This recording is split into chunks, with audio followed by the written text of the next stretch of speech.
সারা জীবনের মতো পথ চলা শেষ করলো আখির সাথে তৃষা ও আহাদ।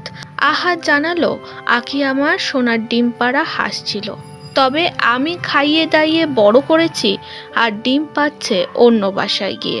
অন্যদিকে তৃষা জানায়, একটা সময় তোর ছেলে যখন স্কুলে যাবে তখন তোর ছেলে সেই প্রশ্নগুলোর মুখে পড়বে, তোর মা দুইটোর একটাও সংসার করতে পারলো না, তোর মা একটা ডিভোর্সি, তখন বুঝবি কেমন লাগে বিনা কারণে সংসার ছেড়ে দেওয়ার ফল।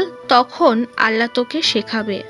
যেদিন তোর ছেলেটা বড় হবে, সমাজে চলবে, স্কুলে যাবে, আর ওকে বলবে যে তোর মায়ের দুইটা ডিভোর্স হয়েছে, তোর মা দুইজনে একজনের সাথে সংসার করতে পারে না, সেদিন তুই বুঝবি। জন্যই কাহিনী এখানেই শেষ। তোমাদের ভাইয়ার সাথে আখির জার্নি এখানেই শেষ, আমাদের জার্নি এখানেই শেষ। ওর মতো থাকুক, আর ওর ফ্যামিলি নিয়ে আমি কোনো কথা বলতে চাই না, ও আমার ফ্যামিলি নিয়ে কথা বলছে।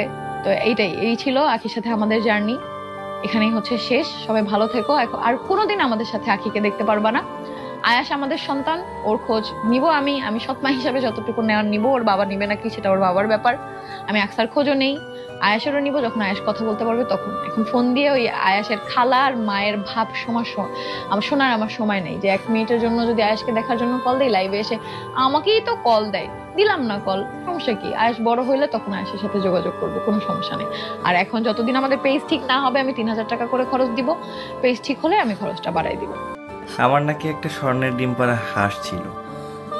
স্বর্ণের ডিম পাড়া হাঁসটা যে ডিম কই দিয়া পারলো আর ডিমগুলা গেল কই, কিছুই জানতে পারলাম না।